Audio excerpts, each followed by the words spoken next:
Hi guys! For today's video naman, isi-share ko lang sa inyo yung bagong update ni SSS sa Calamity Loan.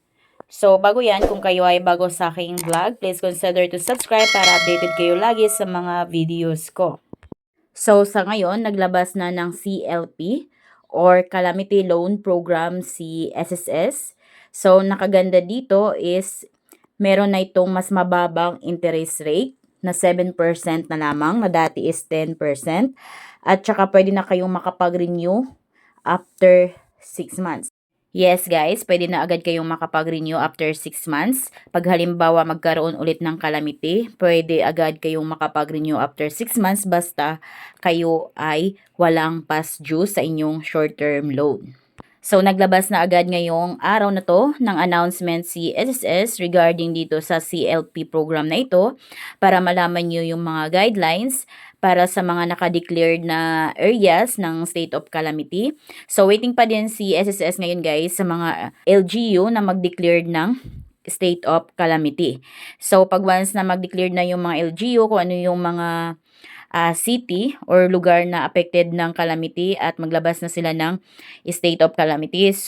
So, automatic mag-update na agad si SSS sa kanilang SSS website or system nila kung sino-sino yung mga pwedeng makapag-apply ng calamity loan online. Kung kaya may enhancement na agad yung kanilang financial assistance ngayong araw, so lower interest rate na at saka pwede na agad kayong mag-renew after 6 months. So, dito sa bagong update na pag-reduce ng interest rate is para lamang ito sa mga members ni SSS na may good credit records. So, ibig sabihin, wala kayong mga na-applyang penalty condonation for the 5 years. So, good credit records din na halimbawa wala kayong mga past due na umabot na ng mga default loan. Pero kung halimbawa kayo ay nakapag-avail na ng penalty loan condonation, automatic kayo ay hindi kasali dito sa reduced interest rate program ni SSS. So, after 6 months, pwede na agad kayong makapag-renew ng inyong calamity loan basta lang wala kayong existing na calamity loan na nag-past due. So, paano kung naka-past due naman yung existing calamity loan ninyo? So, automatic, hindi kayo qualified for renewal after 6 months. So, ang nakaganda din dito sa bagong process ni SSS is yung streamlined activation process for immediate financial assistance or release is mas mabilis na dahil ang dating activation of calamity loan is it takes about 1 month. Pero dito sa bagong process na ito is mas mabilis na dahil after mag-declared ng mga areas ng calamity, so automatic after 7 working days is allow na yung activation ng programa na ito. So, magkano nga ba yung loanable amount na makukuha ninyo dito kay Calamity?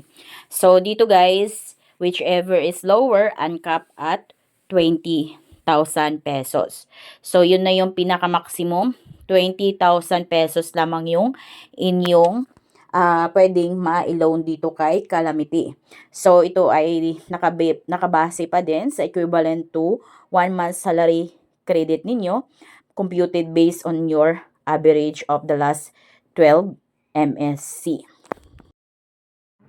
Dito naman sa availment period, so meron na lamang itong up to 30 calendar days to avail this program.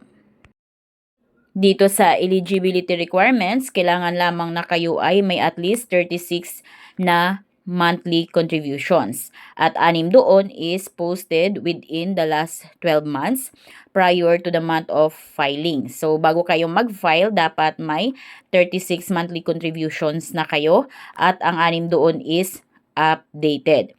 For individually paying naman, they must also have at least 6 posted contributions under their current membership type.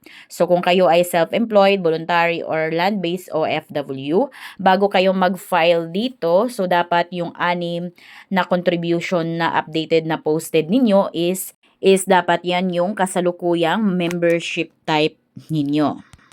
So, take note na hindi pwede yung advance payment of your contribution para lang makapag-avail kayo ng loan.